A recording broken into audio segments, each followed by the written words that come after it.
Good morning, evening, or night, wherever you are. Welcome to WHAM today. Take a deep breath, clear your mind, and let's drift through the whispers of today's world, one quiet thought at a time. As we wrap up Monday, 12th May 2025, let's see what stories are unfolding around us. India and Pakistan. Following a tense period, India and Pakistan agreed to a ceasefire effective May 10, ending a period of escalating clashes triggered by an attack on Hindu tourists in Kashmir. While both nations initially accused each other of violating the truce, a period of calm followed, with no firing incidents reported along the heavily militarized border. U.S. President Donald Trump announced the ceasefire, after which India and Pakistan both claimed victory.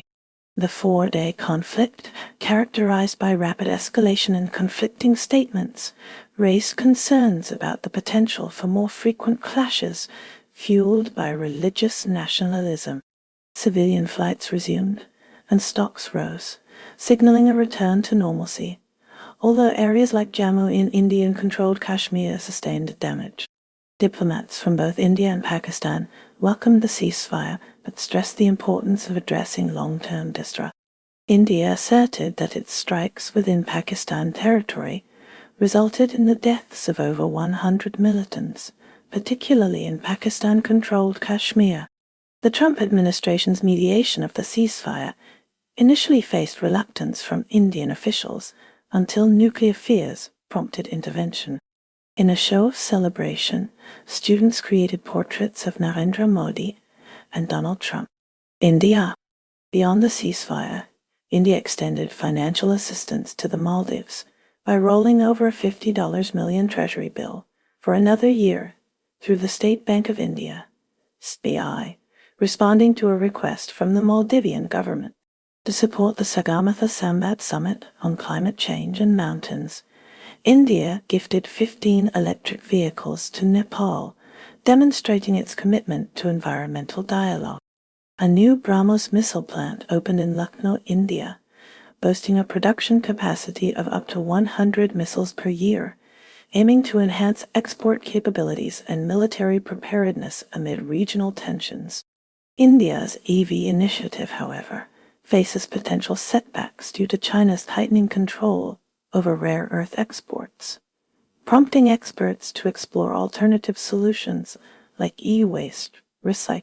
In the world of sports, Virat Kohli retired from tests, marking the end of an era for Indian cricket. Pakistan. Pakistan's Foreign Office affirmed its dedication to faithfully implementing the ceasefire agreement reached with India on May 10. Following the ceasefire announcement, celebrations were reported in Multan, Pakistan. A social media controversy erupted when an influencer released an Indian song parody remix referencing the alleged downing of a French Rafale by a Pakistani fighter pilot. International reactions. The US and UK engaged in discussions regarding the tensions between India and Pakistan, leading to an understanding to halt military action. Nepal's PMKP, Sharma Oli, expressed gratitude to India and Pakistan for ceasing military actions, emphasizing the relevance of Lord Buddha's teachings of peace and nonviolence. United States. The US and China reached a 90-day pause on punitive trade tariffs, issuing a joint statement after trade talks in Geneva. Both sides reported substantial progress in resolving differences, leading to a strengthening of the offshore yuan to 7.22 per US dollar. The US negotiator cheered the proactivity in resolving differences. Stock markets responded positively as a 5-week standoff over tariffs subsided, halting new import levies for at least 90 days. While levies may prompt some foreign car makers to scale up US-based production, many see a market plagued by uncertainty and risk. Former Malaysian Prime Minister Mahathir warned that Trump's tariffs would backfire on the US, suggesting the ASEAN bloc could weather the storm. Fact checks revealed that Trump's claim of securing $10 trillion in investments for the US is overstated, with the White House reporting $5.10 trillion and only $2.10 trillion considered likely to fully materialize. The United States suspended Mexican exports of live cattle for 15 days to review the joint strategy in the fight against the screwworm, according to Mexico's Agriculture Secretary Julio Verdeguer. RFK Jr., the U.S. Health Secretary, suggested that parents are to blame for their children's autism, claiming they are responsible for researching factors affecting their children's development. The U.S. President seeks to align us drug costs with the cheapest ones abroad. Hamas announced it would release us Israeli captive Idan Alexander, 21st, but did not provide a release date. China and the U.S. agreed to a 90-day pause on punitive trade tariffs, issuing a joint statement after trade talks in Geneva. Both sides reported substantial progress, leading to a strengthening of the offshore yuan to 7.22 per US dollar. The U.S. negotiator cheered the productivity in resolving differences. Stock markets responded positively as a 5-week standoff over tariffs subsided, halting new import levies for at least 90 days. China is ready to work with the U.S. to manage differences and make the pie of cooperation bigger. State media quotes Vice Premier as saying, Chinese dominance of shipbuilding is a reality that will not change no matter what fees the U.S. applies. Guy Platten says, Russia? Ukraine-Russia. Following the Kremlin's rejection of a ceasefire proposal, Russian drones attacked Ukraine, escalating diplomatic tensions. The Ukrainian Air Force reported over 100 Shahed and decoy drones launched in nighttime attacks. President Volodymyr Zelensky challenged President Putin to face-to-face talks in Turkey, expressing hope for a full and temporary ceasefire with Russia. He viewed the consideration of ending the war by Russians as a positive sign. The Kremlin rejected an unconditional 30-day ceasefire. United Kingdom. UK bioethanol industry bosses from ABF Sugar and Ensis warn that Keir Starmer's trade deal with Donald Trump, removing tariffs on US ethanol, could lead to collapse and hundreds of job losses. Middle East.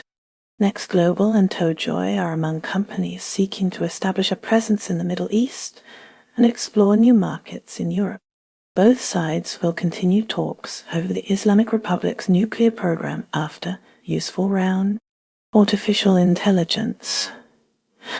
It would be a mistake to neglect the agency of states, multinational organizations, and powerful firms not fully aligned with either side an AI narrative centered on the U.S. and China. China and the U.S. have agreed to a 90-day truce in their trade war, reducing reciprocal tariffs. As negotiated in Geneva by U.S. Treasury Secretary Scott Bessent and Trade Representative Jamieson Greer, Chinese duties on U.S. goods will decrease to 10%, while U.S. tariffs on Chinese goods will decrease to 30%. This rollback includes American levies on Chinese goods dropping from at least 145% to 30%, and Chinese levies falling from at least 125% to 10%. Chinese Vice Premier He Lifeng described the talks as achieving substantial progress. The agreement led to a jump in China's yuan and a rise in global stocks and bond yields. China is also taking steps to fill the void left by the U.S. retreat from global leadership. Eric Berglöf, chief economist of the Asian Infrastructure Investment Bank, IAB, suggests China and the European Union could collaborate to promote the green transition in other countries. Air cargo between China and the U.S. has decreased since Washington eliminated duty-free treatment for low-value parcels from China. China has unveiled its private economy promotion law, effective May 20th, dedicated to developing the private sector. A magnitude 5.5 earthquake struck China's Tibet region in the city of Shigatse. Turning to the United States, the 90-day agreement with China aims to de-escalate trade tensions.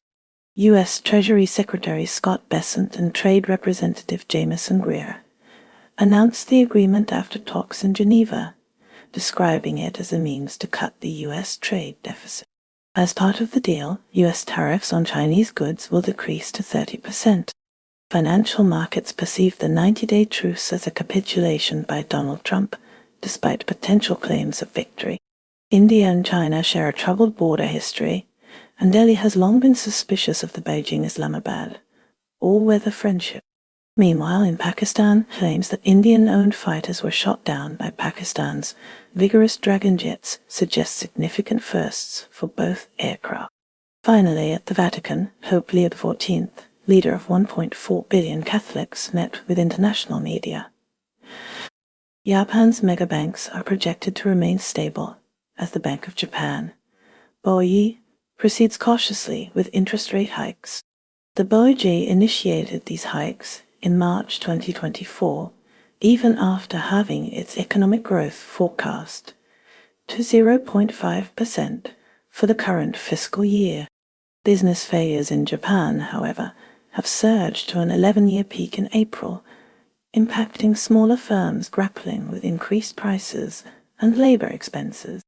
Tariff concerns have dampened the sentiment of Japanese merchants, with confidence among those interacting directly with consumers falling to a 3-year low of 42.6 in April. Despite these concerns, Japan's Topix Index extended its rally to a 12-day winning streak, its longest since 2017, before closing 0.3% higher at 2,742.08.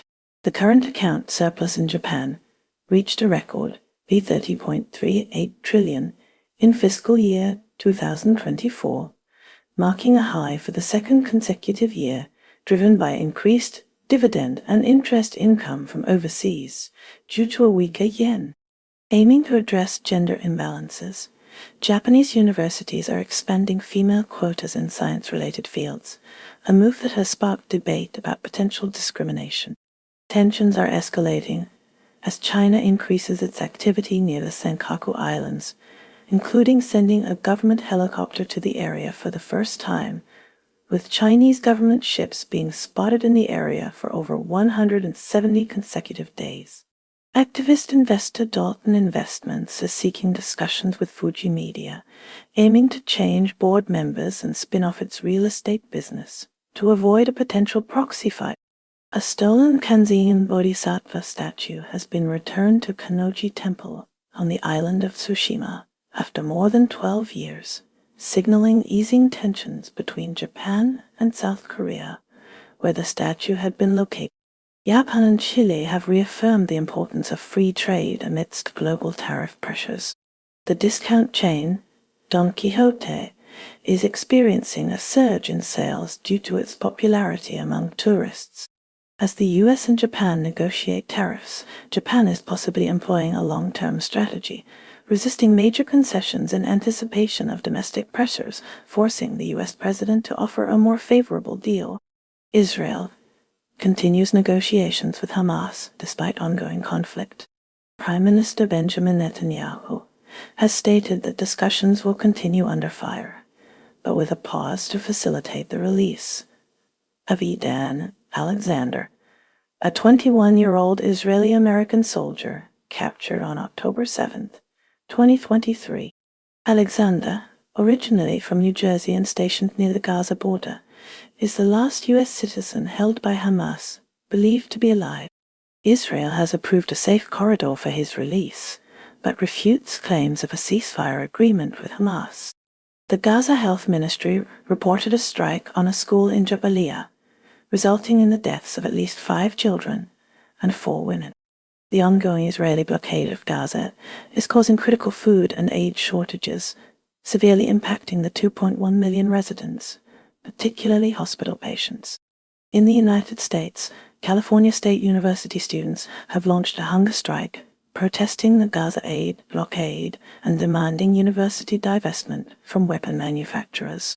Some Israelis are expressing concern over the current state of relations with the U.S. Turning to Yemen, reports suggest a ceasefire agreement between the U.S. and the Houthis, yet attacks continue between Israel and the Yemeni group. The Houthis deny Israeli attacks on Yemeni ports, following warnings. Meanwhile, in the United States, former President Donald Trump is commencing a 4-day trip to the Middle East, with planned visits to Saudi Arabia, Qatar, and the UAE. Republicans are aiming to further Trump's domestic agenda this week. Ukraine's President Volodymyr Zelensky extended an invitation to Pope Leo XIV to visit the country, even as Ukrainian officials reported ongoing damage to civilian infrastructure from Russian drone attacks. Ceasefire proposals remain unheeded. Pope Leo XIV has consistently advocated for peace in Ukraine and an immediate cessation of hostilities, emphasizing the role of journalists in fostering peaceful dialogue. Former UK Home Secretary Charles Clarke posited that Europe could step in as Ukraine's guarantor, especially given the perceived improbability of Donald Trump mediating a peace agreement between Ukraine and Russia. China seemingly benefits from the ongoing conflict, as long as the risk of nuclear escalation remains low and Russia avoids defeat. Turning to the United Kingdom, Prime Minister Keir Starmer is preparing to introduce more stringent immigration regulations. These are designed to reduce net migration and respond to public anxieties regarding open borders. The new rules would mandate extended waiting periods for immigrants before they can access benefits. Starmer has asserted that high immigration has caused significant economic and political harm, contributing to stalled economic growth. Simultaneously, campaigners are criticizing the Labour government's delay in banning conversion practices, arguing that this inaction endangers vulnerable individuals. Across the English Channel, in the European Union, ministers are convening to discuss strategies for countering Russian aggression. U.S. Senator Rubio indicated that new sanctions against Moscow are expected to be announced. Discussions also include a proposal regarding Minjiang, a Chinese firm potentially supplying wind turbines for a large-scale offshore wind farm project located in the North Sea. In international relations, Pope Leo XIV has called for a genuine and just peace in both Ukraine and Gaza, including an immediate ceasefire in both regions. He has also encouraged journalists to use communication as a tool for peace, carrying on similar themes from his predecessor Francis. Iran executed a man convicted of rape in Semnan province, reinforcing the country's stringent legal system. In parallel, Iran and the United States held a fourth round of indirect talks in Oman concerning Tehran's accelerating nuclear program. These discussions preceded U.S. President Donald Trump's planned trip to Gulf Arab states. A revised nuclear accord could reshape Iran's economic and political landscape through the relaxation of Western sanctions. Turning to the United States, President Donald Trump is set to visit Gulf Arab states such as Saudi Arabia, Qatar, and the UAE. The visit aims to secure business agreements amid rising regional tensions involving Israel and Iran. This trip will not include a stop in Israel to address the Gaza conflict, nor will it encompass direct talks with Iran about its nuclear program. The United States recently engaged in a fourth round of indirect nuclear discussions with Iran and Oman to address Tehran's rapidly progressing nuclear capabilities. The Kurdistan Workers' Party, PKK, has announced its intention to disarm and disband, a decision that could significantly alter the geopolitical landscape of Turkey and its neighboring regions.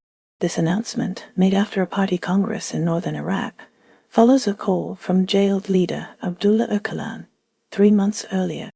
The move comes after more than 4 decades of conflict with the Turkish state, an insurgency that began in 1984 and resulted in tens of thousands of deaths.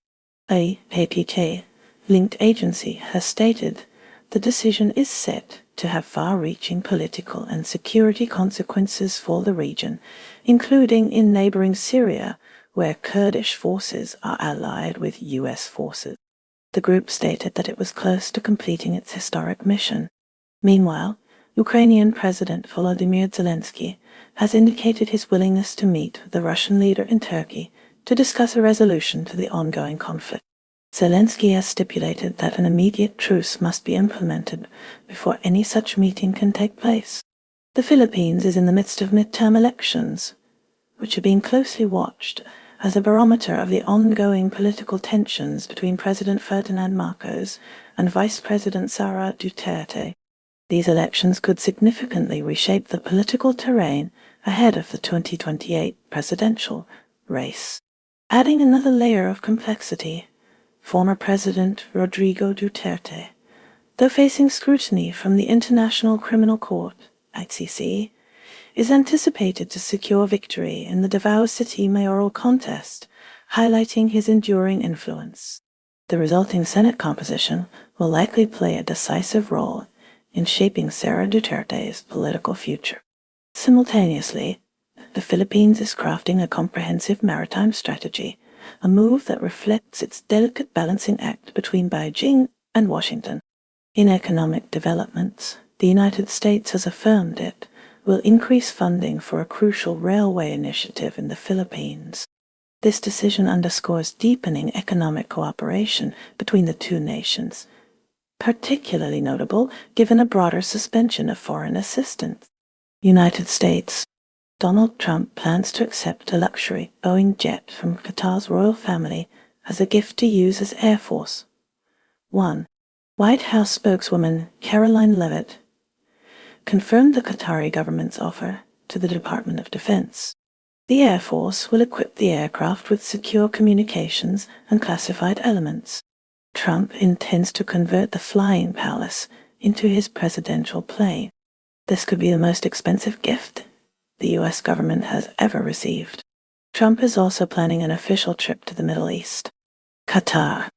Qatar's royal family has offered a luxury Boeing jet to the U.S. government, designated for use as Air Force One. Simultaneously, the Trump Organization has finalized its first luxury real estate deal in Qatar. Syria. In a remote Syrian town, the remains of 30 individuals believed to be victims of the Islamic State group have been unearthed. United Arab Emirates. The Trump Organization has revealed plans for a billion-dollar skyscraper in Dubai, offering apartments for purchase with cryptocurrency. Poland is set to close the Russian consulate in Krakow after evidence surfaced implicating Russian intelligence in an arson attack on a Warsaw shopping center last year. This attack particularly impacted businesses owned by Warsaw's Vietnamese community. Foreign Minister Radek Sikorski ordered the closure, leading to a diplomatic standoff, and Poland summoned the Russian ambassador to discuss the alleged sabotage. The May 18 presidential election is also being influenced by shifting public views, where support for Ukrainian refugees, formerly a unifying element, is now becoming a contentious point in the election. Pakistan was struck by a magnitude 4.6 earthquake on May 12. Its epicenter, located 747 kilometers southwest of Islamabad and also 603 kilometers from Bikaner, Rajasthan, India. In other developments, Pakistan's military conceded that one of their aircraft suffered minor damage during a recent skirmish with India. After 4 days of escalated tensions, a ceasefire was declared, though Pakistan has denied allegations made by India that they violated the agreed terms. Recognizing the nuclear capabilities of both nations, Pakistan has emphasized the importance of its stance against full-scale war, suggesting deterrence remains a crucial element in their diplomatic exchanges. Germany has issued a deadline for Russia to accept a ceasefire proposal, with sanctions threatened if Russia fails to comply. Germany also commemorated the anniversary of its diplomatic relations with Israel. Germany's foreign minister continues to push for a political resolution to the Gaza conflict, emphasizing the release of hostages and the protection of Israel. In separate news, an Afghan family is pursuing legal action against Germany's foreign ministry, citing visa processing delays. A German aid organization reported the deaths of 4 migrants, including 2 children, during a Mediterranean crossing. Russia is under pressure from Germany to respond to a ceasefire proposal before a looming deadline, after which sanctions could be imposed. The German foreign minister continues to prioritize a political resolution in the Israel-Gaza conflict, focusing on securing the release of hostages and ensuring Israel's security. The Vatican's Pope Leo has highlighted the need for communication that transcends the Tower of Babel, addressing the challenge of fostering understanding and connection among people. Australia's Prime Minister, Anthony Albanese, has revealed his new cabinet, appointing Tanya Plibersek as Minister for Social Services and Michelle Rowland as Attorney General. Murray Watt now heads the Environment portfolio, succeeding Plibersek. During the federal election, Monique Ryan clinched the Kooyong seat, while Giselle Kaptarian, representing the Liberal Party, emerged victorious in Bradfield. Amelia Hamer, in contrast, saw only a minor swing towards the Liberals in Kooyong. Meanwhile, Woolworth's announcement of price reductions triggered a decline in supermarket shares. Adding to the somber news, Prime Minister Albanese confirmed the death of a 28-year-old former Australian soldier who was killed in Ukraine while serving a humanitarian organization near Izium. United States jewelry merchants are experiencing a surge in business, fueled by economic uncertainties and increasing gold prices that are driving up demand for gold. The nation's largest jewelry center is seeing a significant uptick in activity. Turning to Canada, Prime Minister Mark Carney recently met with President Trump at the White House. Despite this diplomatic engagement, President Trump continues to hold differing views on specific trade and economic issues. These differences are particularly felt by key Canadian industries, including autos, energy, and lumber. England is grappling with stark healthcare disparities highlighted by a recent charity analysis of NHS data. The analysis showed that Asian individuals with asthma living in the most deprived areas are nearly 3 times more likely to need emergency hospital treatment compared to their white counterparts. Asian stock markets reacted to global cues, including U.S.-China trade talks. Optimism surrounding substantial progress in these negotiations led to gains in share prices, mirroring positive movement in U.S. futures. However, pharmaceutical stocks across Asia faced headwinds following a social media post by U.S. President Trump hinting at potential drug price cuts, sparking concerns about reduced profitability. Meanwhile, in Japan, Australian golfer Lucas Herbert secured his first Asian Tour title. He won the tournament by 5 strokes, sealing his victory with an eagle on the final hole. North America is facing an impending heat wave, with temperatures forecast to soar 19 degrees C above the norm, prompting widespread heat warnings in both Canada and the United States. Meanwhile, the superhero film Thunderbolts continues its reign at the top of the North American box office for a second week. Turning to Canada, Prime Minister Mark Carney has navigated relations with President Donald Trump with a blend of diplomacy and resolve, even as Trump seems disinclined to fully acknowledge Canada's perspective. Shifting focus to the Middle East, America's partners in the region are expressing unease regarding President Trump's strategies and ultimate goals within the area.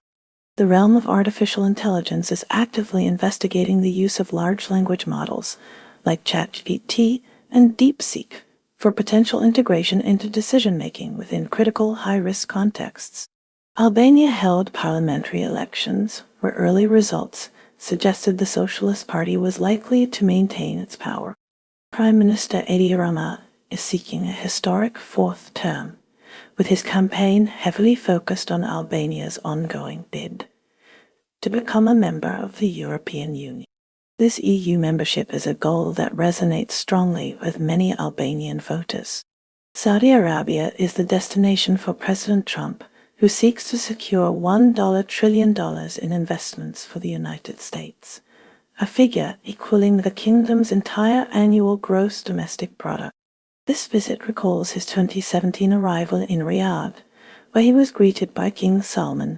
In the Democratic Republic of Congo, a devastating flood in Kasava village, Sud Kivu province, claimed the lives of over 100 people.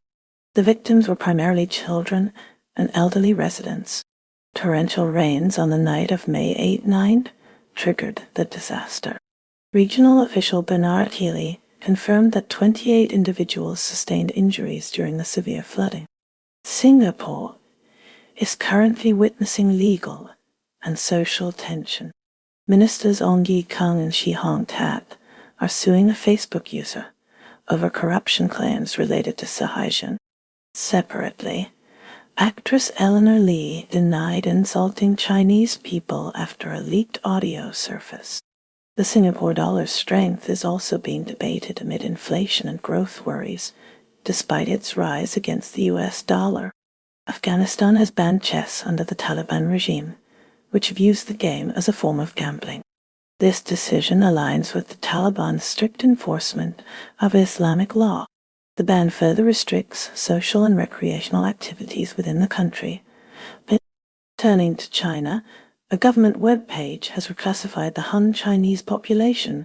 Previously labeled the largest ethnic group, they are now categorized as belonging to the other population.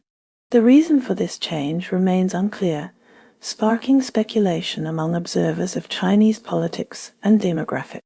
Mexico has initiated legal action against Google for allegedly mislabeling the Gulf of Mexico as the Gulf of America on its platforms, a move seen as defending national identity. Simultaneously, trade relations with the United States have been impacted by health concerns. The U.S. has suspended cattle imports from Mexico due to fears of the New World screwworm. This flesh-eating maggot, endemic to Latin America and the Caribbean, poses a significant threat to livestock. It can cause death in cattle within 1 to 2 weeks if left untreated. Panama saw former President Ricardo Martinelli travel to Bogota after a year in the Nicaraguan embassy in Panama City. He was granted asylum by Nicaragua last year following a money laundering conviction. Shifting focus to Nicaragua, the decision to grant asylum to Martinelli underscores ongoing tensions in the region. The move has complicated relations with Panama, which seeks Martinelli's extradition. New Zealand witnessed a somber moment as renowned sculptor, carver, and artist Fred Graham passed away on Friday at the age of 96, surrounded by his whānau, prompting tributes from the arts community. Separately, former New York-based music executive and former NZ idol Judge Paul Ellis faced legal consequences after being found guilty of drink driving at almost 7 times the legal limit, and he disclosed to police that he was residing in his car in a park. Bangladesh's Awami League is challenging a ban by the interim government. The party insists it will continue its operations. This defiance comes as the Election Commission considers cancelling the Awami League's registration. Cancellation would prevent the party from contesting elections planned from December 2025 to June 2026. Peru erupted in joyous celebration in Chiclayo following the election of Pope Leo XIV. Thousands of locals gathered to honor him. The new pope had previously served as their bishop for about 8 years. Residents fondly recalled his time living, eating, and praying within their community, solidifying his connection to the region. Brazil's president, Luiz Inácio Lula da Silva, is currently in Beijing. He is slated to meet with China's President Xi Jinping. China's Xi Jinping is also expected to engage with high-ranking officials. These officials represent various Latin American and Caribbean countries. This underscores China's ongoing initiative to reinforce its relationships within the region. South Africa faced criticism when the Trump administration granted refugee status to white Afrikaners. This decision was seen by South African authorities as an intervention. It specifically targeted domestic political affairs and issues the administration allegedly misunderstood. This occurred while most other refugee admissions to the U.S. were suspended. Latin America and the Caribbean face a significant threat to banana production. Climate change is projected to render nearly 2/3 of current banana-growing regions unsuitable by 2080. Rising temperatures, extreme weather, and pests are to blame. Guatemala is already seeing reduced yields. Rural communities dependent on bananas are being impacted, as is Costa Rica and Colombia. European officials have reaffirmed the importance of food safety standards in ongoing trade discussions.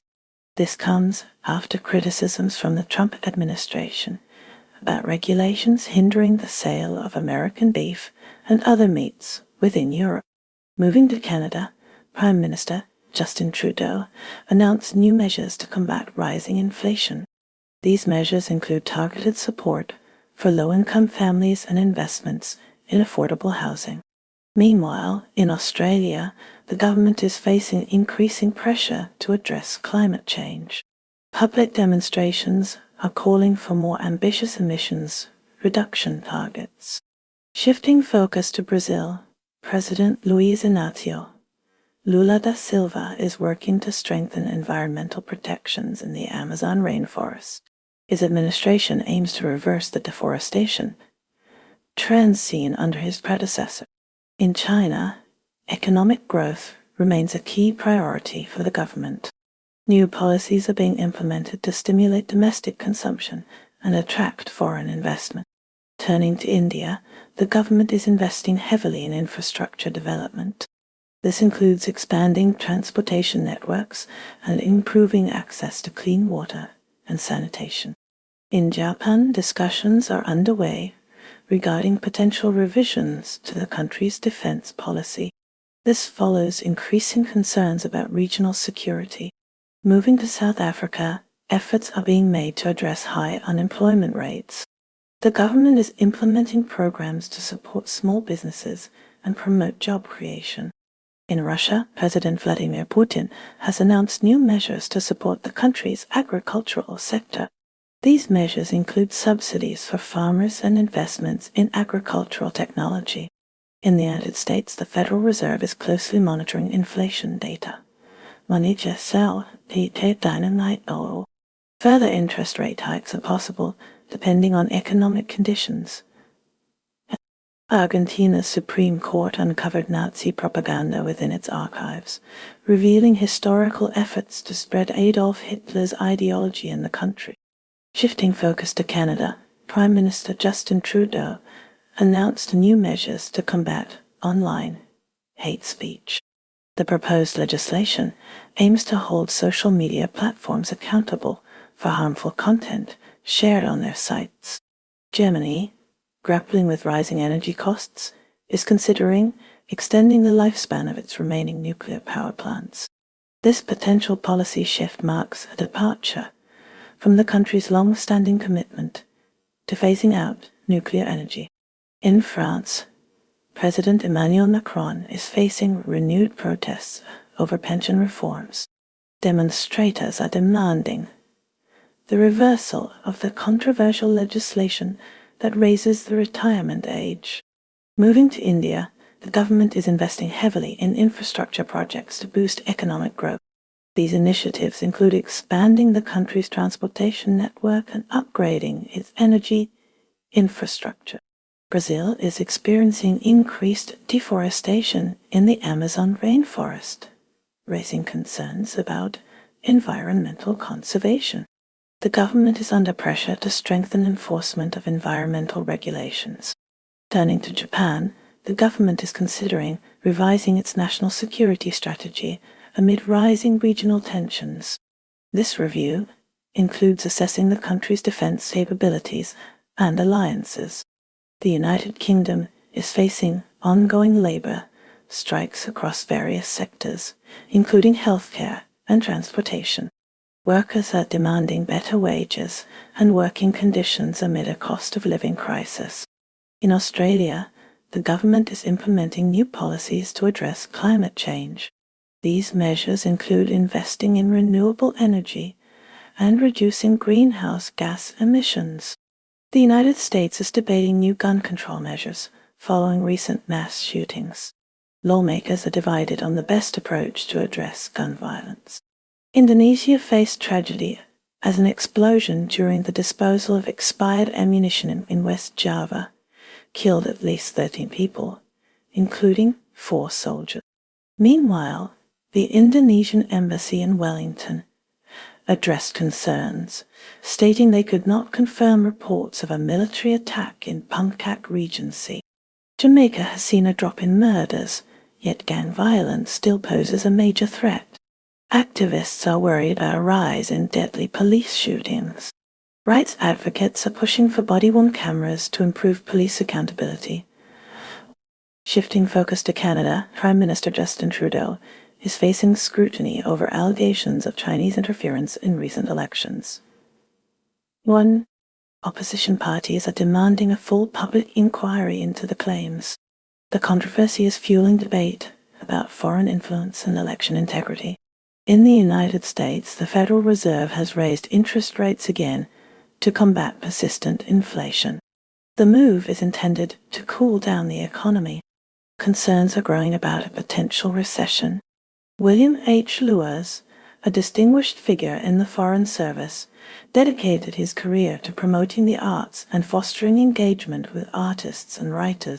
Notably, Lewis played a crucial role in safeguarding Václav Havel, the celebrated writer and dissident, who subsequently became the first president of the Czech Republic. His efforts underscored the importance of cultural diplomacy and the protection of intellectual freedom during times of political upheaval.